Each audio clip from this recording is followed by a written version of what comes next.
కలిసి వస్తున్నారు. ఇందులో ఒక కోణం ఏంటంటే ఇప్పుడు ఏదైతే వీళ్ళు పదే పదే ప్రస్తావిస్తున్నటువంటి మిట్టలకు సంబంధించినటువంటిది, అది ఆల్రెడీ ఒరిస్సాలో 1,00,000 కోట్లకి ఎంఓయూ చేసేసుకుంది. అది వాళ్లే అనకాపల్లిలో కూడా అంటున్నారు. 2 చోట్ల 2,00,000 కోట్లు పెట్టలేదు కదా బేసిక్గా. ఒరిస్సా వదులుకుంటేనే ఇక్కడ సాధ్యం అవుతుంది. ఒరిస్సాలో బీజేపీ ప్రభుత్వమే, అక్కడ వదులుకుంటుందా?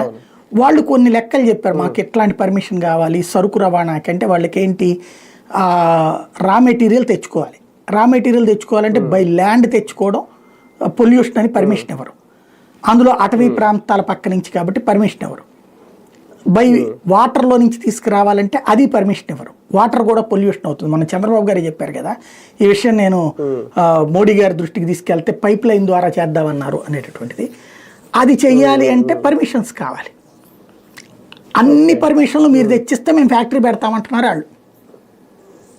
ఒరిస్సా ప్రభుత్వం ఇవంతా ఇనిషియేటివ్ తీసుకోవట్లేదు. పర్మిషన్ ఇచ్చేసింది, ల్యాండ్ పెట్టుకుంది, ల్యాండ్ ఇస్తానుంది, మీరు చూసుకోండి అంటుంది. ల్యాండ్ కూడా చెప్పేసింది. అది ఇక్కడ ఈ రూట్లో ఉంది. మేబీ అది పరిష్కరించడం కోసం స్వయంగా లోకేష్ రంగంలో దిగినట్టు కనబడుతుంది. అది ఇక్కడికి తెప్పించడం అనేది. ఎందుకంటే దాదాపు 40-50 వేల మందికి ఉద్యోగాలతో పాటుగా 1,00,000 కోట్ల పెట్టుబడులు అనేటటువంటి, దాదాపు 1,00,000 కోట్ల రూపాయల పెట్టుబడి కదా, ట్యాక్సెస్ అవి బాగా వస్తాయి కాబట్టి దాని మీద సీరియస్గా కాన్సన్ట్రేట్ చేస్తున్నట్టు కనబడుతుంది. అందుకే చంద్రబాబు గారు వెళ్ళినప్పుడు అడిగారు.